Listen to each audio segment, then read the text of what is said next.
dad, Rod Serling, created the mortal series, The Twilight Zone. Now that I've turned 21, I've inherited my dad's estate, the exclusive rights to the old series, and the name, The Twilight Zone.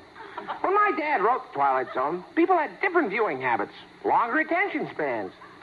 When you go back and examine some of those old shows, you'll discover the ideas, could actually be expressed in about 30 seconds. That's why tonight, I'm so proud to present 3 Twilight Zonettes.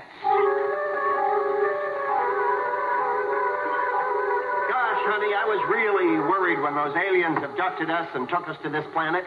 I thought for sure something terrible was going to happen, but look at this place. This is much nicer than our house on Earth.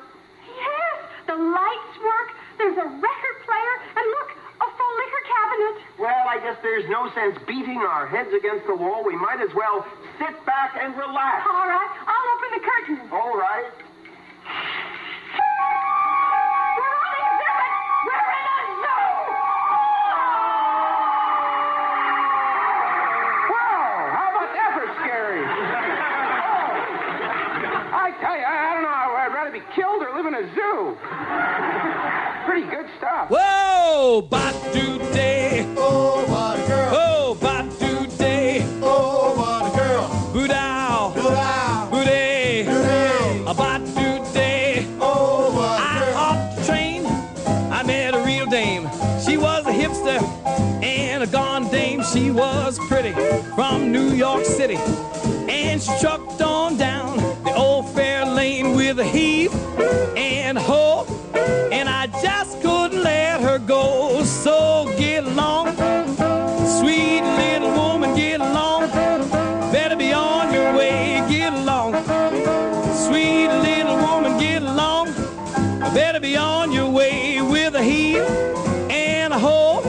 And I just couldn't let her go. Yes, the train kept rolling All night long. Yeah, the train kept rolling All night long. Oh, the train kept rolling. All night long. The train kept rolling. All night long. Oh, the train kept rolling. All night long. And I still wouldn't let her go. No.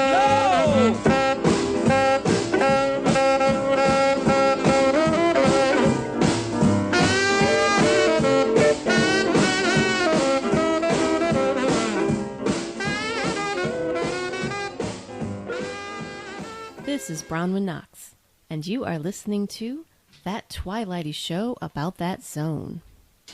Tonight, we're going to talk about the episodes Nightmare as a Child and A Stop at Willoughby. But first, let's all groove a little on Alex Salt's absolutely funkified original theme. Dig it.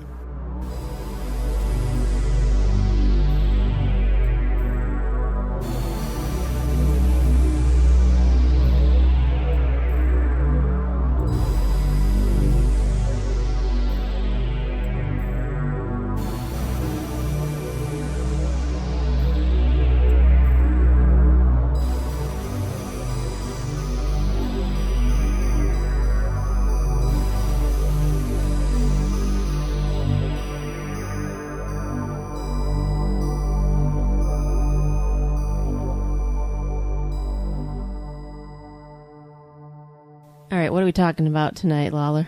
I have no clue. Well, first off, I want to say I hope the audience is appreciating the music and pop culture references I throw into every show. I'm going to get all Jewish mother on everybody.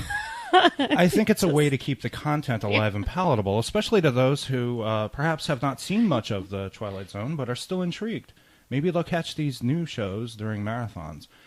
Briefly on the subject of marathons, once upon a time, several years back, New York City was the capital of television marathons. Every 4th of July, for example, for many years, before cable television really exploded. This was back in the days of 30 channels. WPIX Channel 11 would show a Twilight Zone marathon, nearly 24 hours.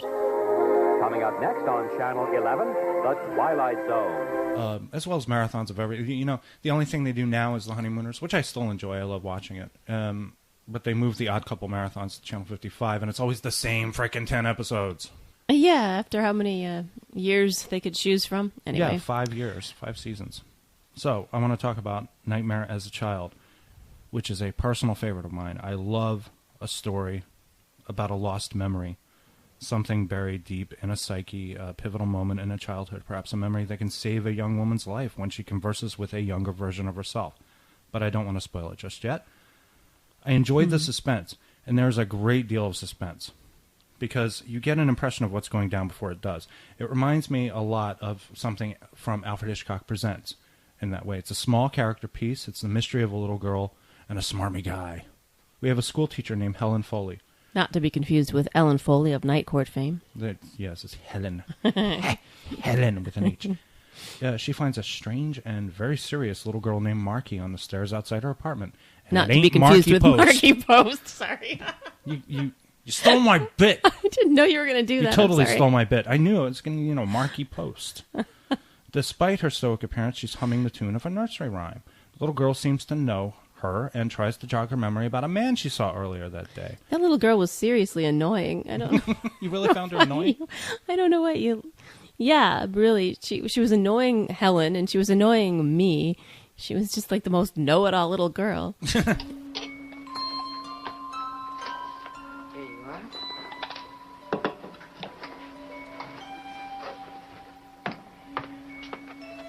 Hope it isn't too rich. No, it's fine. I'm glad it isn't too hot. I don't much like very hot things. I don't blame you. Of course you don't. You got burnt once. That scar right below your elbow. You remember? Of course I remember. How did it happen? Well, actually, I don't remember. A lot of things I don't recall at a certain age. Something happened to me then, and I'm not sure exactly what it was. There are some things I'm rather vague about. I know that. I know that very well. I know all about you. Don't you remember?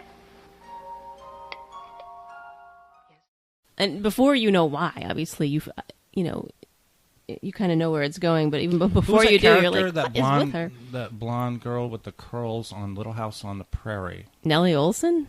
Was it Nellie? Nellie was the snotty friend of, not friend, but acquaintance of Laura's. You said snotty, that's it. That's her, yeah. All right, so the man arrives at Helen's door, and Marky runs out the back way.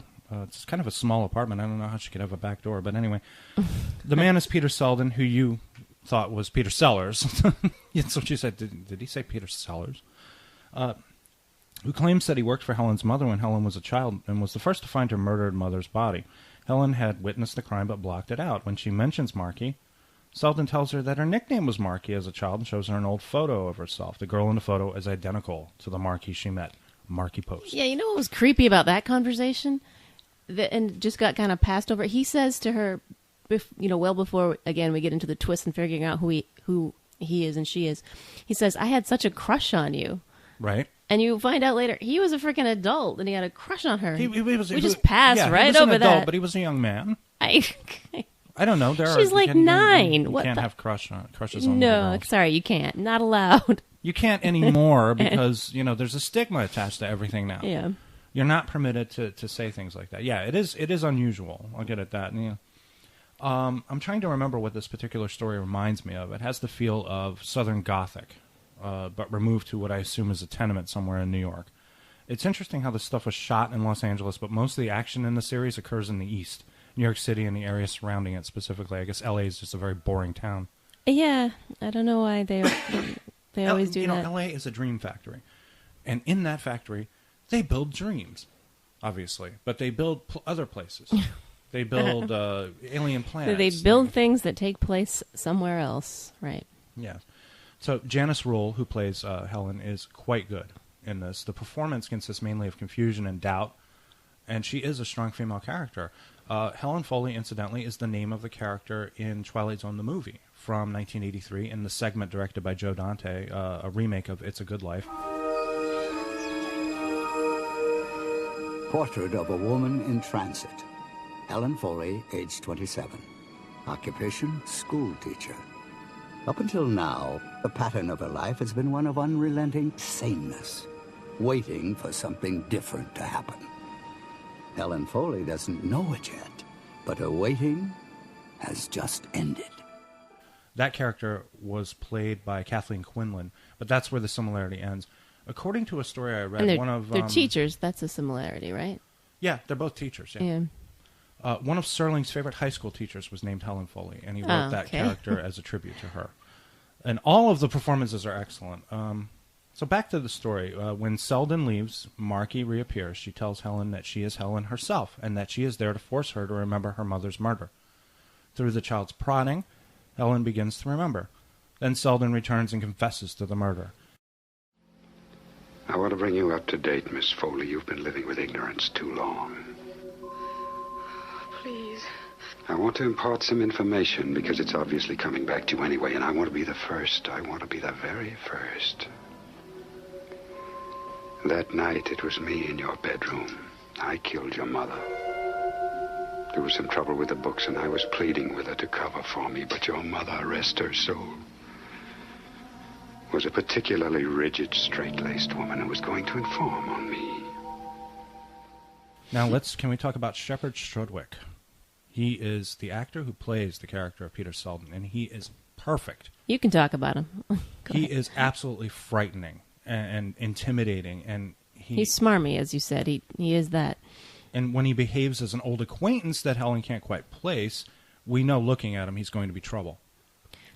Didn't you see where this was going? I knew that was going to be who he was. Well, yeah. Maybe it's just because I watched too much TV, though. For me, there is absolutely no reason for his character to be introduced in that story except to be that antagonist. Right, okay. That is your antagonist right there. Yeah. He is there to block the protagonist's way.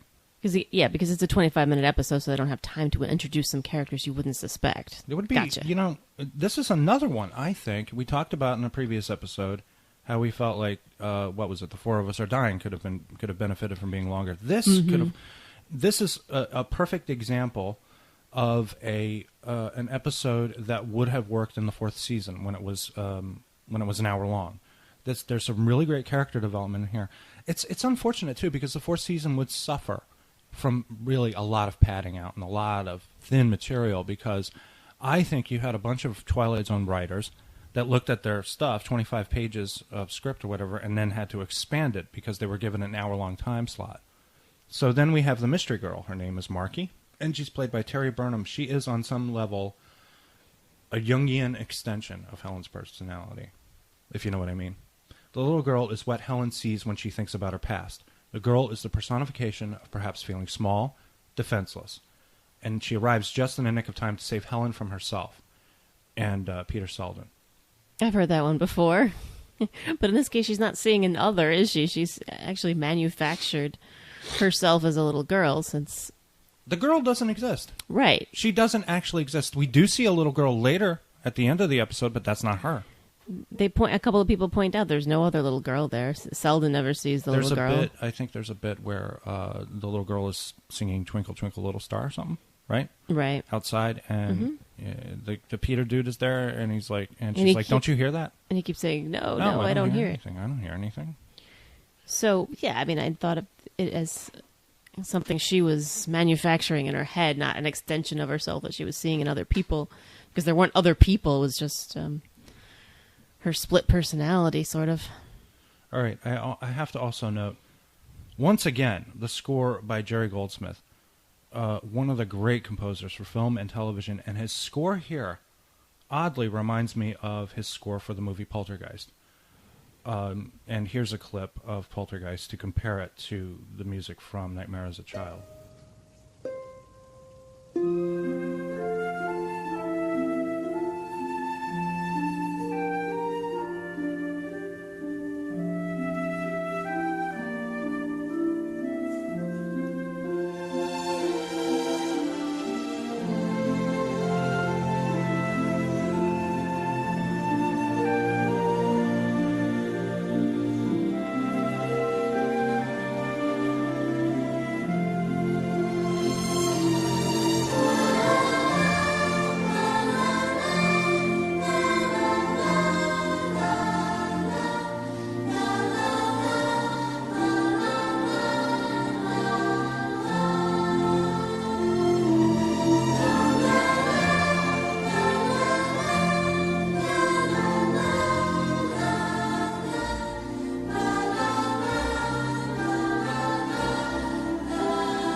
It's a wonderful piece of music. I know we don't talk much about the music on this podcast, but really Goldsmith's work, the contributions of Van Cleve, Fred Steiner, Bernard Herrmann, I know I'm forgetting people, are top-notch, exemplary.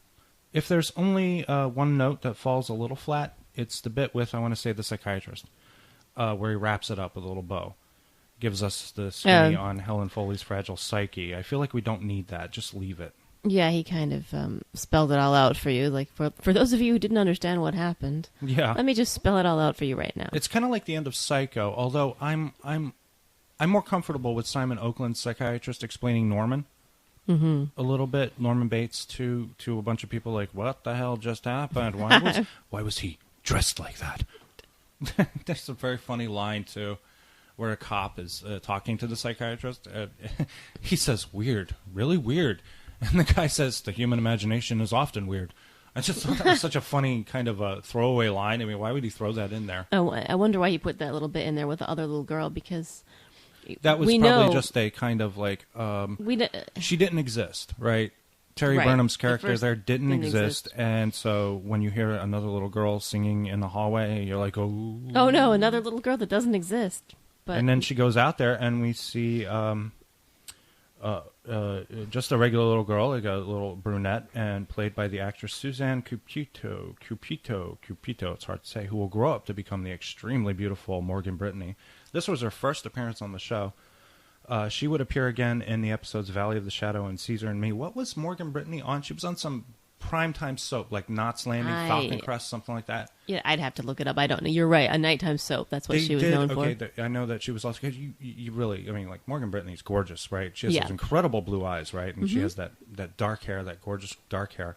And I always made note of seeing her on like things like Knight Rider. She was on an episode of Knight Rider. I was like, oh wow, that's Morgan Brittany. And also Morgan Brittany is a name that you don't forget. Right. It sounds like two first names.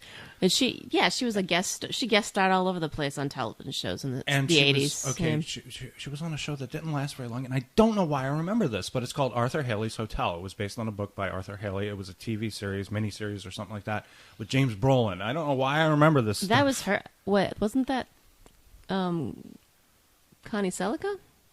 No, I don't think so. Connie Selica, as far as I know, was on something else like Falcon Crest or Knots Landing or something. Are you sure? Well, anyway. Something with Ted Shackelford or something. I could not tell you. And then also Morgan Brittany would also be in the movie Sundown, The Vampire in Retreat, with Maxwell Caulfield, who was in Grease 2, and Bruce Campbell and David Carradine, and all these great character actors like M. Emmett Walsh and people like that. I saw her on an episode of Andy Griffith, the Andy Griffith Show, where she played Ron Howard's girlfriend or something. Morgan Brittany, really? Well, yeah, at that age, though. Young lady, but she was very pretty, very pretty. I wanted to make mention of the actress Terry Burnham, who played Marky, or the young Helen Foley there. She passed away in October of 2013 at the age of 64 of a cardiac arrest. Andrew Ramage, owner-curator of the Twilight Zone Museum and coordinator of the Los Angeles Twilight Zone Conventions, is coordinating an effort to get a memorial marker for Miss Burnham at the Forest Lawn Cemetery. If you're interested in making a donation, you can go to www.ucaring.com/Andrew-Ramage, that's RAMAGE, -482793, or you can go to the Twilight Zone group on Facebook. I'll put it in the show notes. So, where you headed? Willoughby. Hey, nice town. Next up, we have A Stop at Willoughby, written by Rod Serling and directed by Robert Parrish. The episode premiered May 6th on the CBS television network. James Daly, best known for the television show Medical Center, stars as Garth Williams. Dr. Gannett has now exposed the heart and is about to commence the most crucial part of the surgery. Heart rate is regular. Blood pressure stable. I'm ready to go in. You'll notice that Dr. Gannett is removing his glove. It's felt by some surgeons that in order to truly feel the valve, it must be done without a glove. Now he's dipping his hand into a sterilizing solution and is about to begin. Through an incision in the left atrium, the doctor will now insert his finger into the left ventricle and then crack the mitral valve. A New York advertising executive who has grown exasperated with his career, his overbearing boss. So what's left, Williams? Not only has your pet project backfired, but it's sprouted wings and left the premises. I'll tell you what's left to us, in my view, a deep and abiding concern about your judgment in men. This is a push business, Williams. A push, push, push business. Push and drive. You don't delegate responsibilities to little boys. You should know it better than anyone else. A push, push, push business, Williams. It's push, push, push all the way, all the time. It's push, push, push all the way, all the time, right on down the line. Fat boy, why don't you shut your mouth? Angered by the loss of a major account, lectures him about this push, push, push business. Unable to sleep properly at home, he drifts off for a short nap on the train during his daily commute through the November snow. Yeah, he's a little bit more than exasperated. My God, he was pretty much at the end of his rope there, and his boss is horrible. If I'm not mistaken, he's on the old New York Central Railroad, now defunct. It was replaced by Metro North, but the Central ran right through our backyard in Brewster. Cool. Isn't that neat? We lived upstate for about 4 years, and our backyard, we had a very large backyard, but toward the woods, there was a set of railroad train tracks. And this train would have gone through it? Yes. Yeah. He probably did pass our house. Okay. At that point. I forgot when the Central Railroad was taken down. I think it might have been 1968, something like that. He wakes up to find the train has stopped, and his car is now a 19th century railway car with unusual accoutrements and brass and all that stuff, very nicely decorated, and it's deserted except for himself. The sun is bright outside, and he looks out the window. He discovers that the train is in a town called Willoughby, and that it's July of 1888. And he learns that this is a peaceful, restful place where a man can slow down to a walk and live his life full measure. And every time he kept saying full measure, I chuckled a little bit. I'm sorry. I am a 14-year-old boy inside this 43-year-old skin. Being jerked back awake into the real world, poor choice of words, he asks the conductor if he's ever heard of a stop called Willoughby, but the conductor replies, not on this run, no Willoughby on the line. That night he has another argument with his shrewish wife, Jane. She's selfish. Jane, his wife. Sorry. Selfish, cold, and uncaring. She makes him see that he is only a money machine to her. He tells her about his dream and about Willoughby, only to have her ridicule him as being born too late, declaring it her miserable, tragic error to have married a man whose big dream in life is to be Huckleberry Finn. Well, tell me about your dream, Guard. It's an odd dream. Very odd dream. Willoughby. It was summer. Very warm. Kids were barefooted. One of them had a fishing pole. It all looked like a Currier and Ives painting. Bandstand, bicycles, wagons. I've never seen such serenity. It was the way people must have lived 100 years ago. Crazy dream. Yeah. You let me know when you wake up, huh, Guard? No, wait a minute, Janie. Please, Janie. You know what the trouble with you is, Guard? You were just born too late. Because, you know, you're the kind of a guy that could be satisfied with a summer afternoon or an ice wagon being drawn by a horse. So it's my mistake, pal. My error. My miserable, tragic error. To get married to a man whose big dream in life is to be Huckleberry Finn. The next week, Williams again dozes off on the train, returns to Willoughby, where everything is the same as before. As he is about to get off the train carrying his briefcase, the train begins to roll, returning him to the present. So Williams promises himself he will get off at Willoughby the next time he's there. He has a nervous breakdown at work, he calls his wife, she abandons him in his time of need. On his way home, once again he falls asleep to find himself in Willoughby. This time, as the conductor warmly beckons him to the door, Williams intentionally leaves his briefcase on the train. So getting off the train, he's greeted by name by various people. They seem to all know who he is, and they welcome him while he tells them he's glad to be there and plans to stay and join their idyllic life. So yeah, he keeps wanting to get off, and you sort of, because you don't know what the twist is, you're sort of rooting for him to get off because he seems to think that he'll be happy there, right? He's going to get out. He'll be in this wonderful town. It looks like a wonderful place. This is always a place that they go back to a lot on the Twilight Zone, which is like this nostalgic time. Right. I guess it was nostalgic for people in the 60s. In the 50s, late 50s and early 60s, because this is like, what, 1960? Yeah, and of course it's nostalgia because I'm sure it wasn't actually as wonderful as they're making it look, but in their minds. That's nostalgia, though, Right. right? We remember Of course our it is, yeah. childhoods. You know, you think about when you were a kid in the 80s. You had no personal computers. You had like 3 channels on the television, and you were happy. Some of us had cable, but okay. In Philly, we didn't have it at that time, not yet. But even then, cable, not that big of a deal. We didn't have big screen, widescreen televisions. We didn't have all this technology at our fingertips. You had to go to the library to learn things. Oh, the horrors. You know. But, you know, it goes back to, I think, what Fran Lebowitz said, that it's not necessarily that they were better times. It's just that everything's better when you're young. So. Right. But this isn't even a time that he can remember. He wants to go back to a time that he is just imagining because he's not old enough to have grown up. Yes, Willoughby is like Brazil. Right. Terry Gilliam's like, Brazil. Yeah. It's a state of mind. It's not a place. You know, Terry Gilliam once famously said that Brazil is located more in a song than anywhere else. You know, it's a state of mind. It's something that you feel. But what confuses me is how old is James Daly? This is 1960, right? Okay. James Daly looks like he's, 40? Let's say he's 40. Let's say he's 40. They keep saying he's 35 or something like that. I don't really believe it for a second. The dude looks really old. Say he's 40 years old. So that means he was born in 1920. Right. Which means he wouldn't really be that close to this time. So no, where is this coming from? What's filling in the blanks for him as far as his sense of external stimulation? Where is he getting these ideas from? Books? People riding those enormous bicycles with the enormous front wheels. Right. I mean, they did have kids going fishing and you know. There are, media he could have seen to have given him that idea. Books he could have read, a film that took place in that time. Well, I mentioned this to old Andrew photographs when we did this episode, Walking Distance, about a man who literally goes back into his childhood, Mm-hmm. but he's viewing it through adult eyes. I mentioned that I wrote a story called Irvine, which operates along the same principle about a group of friends who go into the woods and find younger versions of themselves. It's actually it's a story that's very dear to my heart. But that's not what's happening with this guy. He's not. But it's finding also, him. but it's a nostalgia. It's a desire for nostalgia to go back. Right, but this guy's not going back to his childhood. He's going back to something that never really existed for him anyway. Now, I want to talk about his miserable bitch of a wife for a second.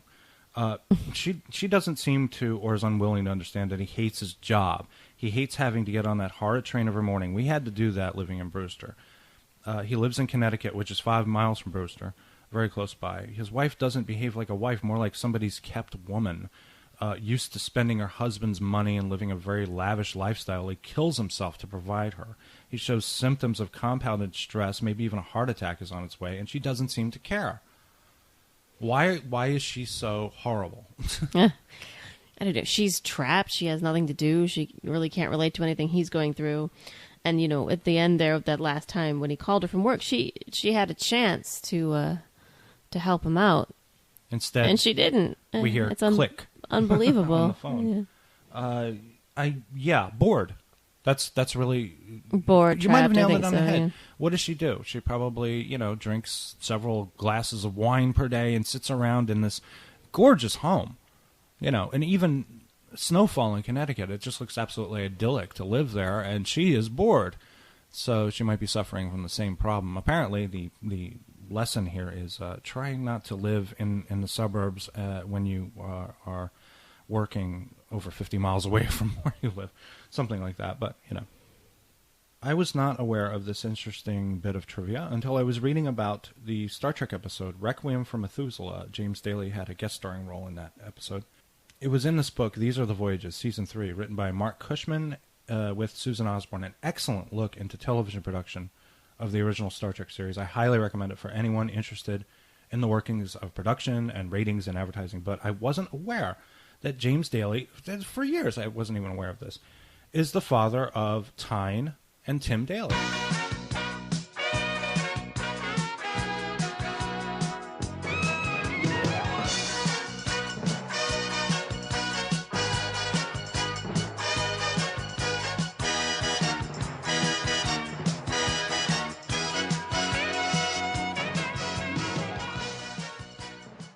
Oh yeah, no, I wasn't aware of that either. But now that I look at a young James Daly, you can see it. Yeah. I don't necessarily see Tyne, but I definitely see Tim Tim in there. yeah. He definitely has Tim's features are very similar. I just can't take it anymore. This is the third night in a row. Colleen keeps calling at all hours, and Brian refuses to talk to her. So, as usual, it's me that has to answer the phone. Well, why don't you just let it ring? You can't do that. Of course you can. No, you can't. You have to answer the phone. Says who? Aren't you going to answer that? No.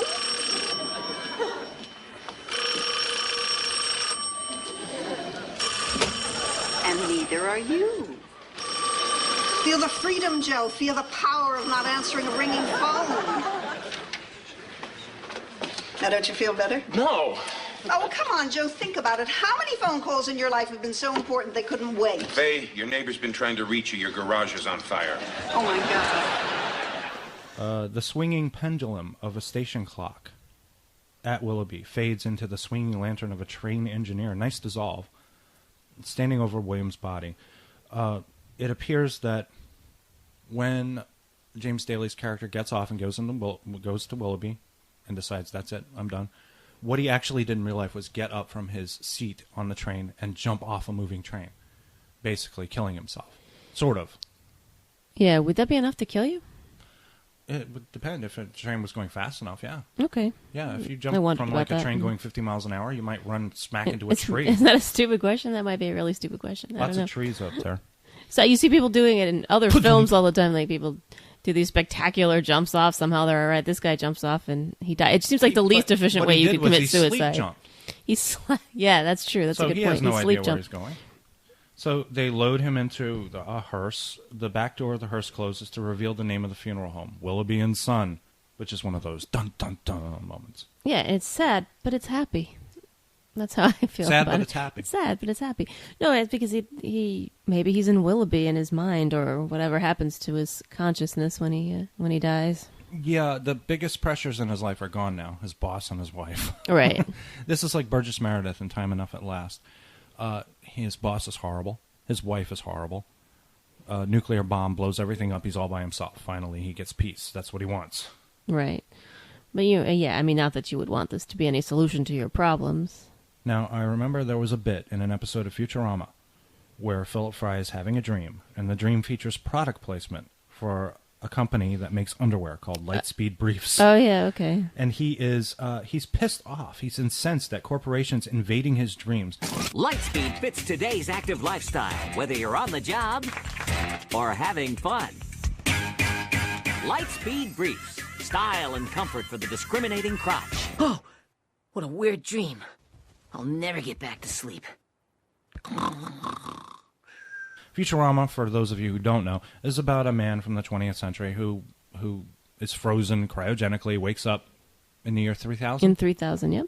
Yeah, and apparently, in that future, corporations can beam their commercials straight into your dreams. So you might be having a dream about something, but then they'll advertise a product, which I think is brilliant. Actually, it's a brilliant premise. But he doesn't like the idea of them invading his dreams to sell him a product. In this case, underwear.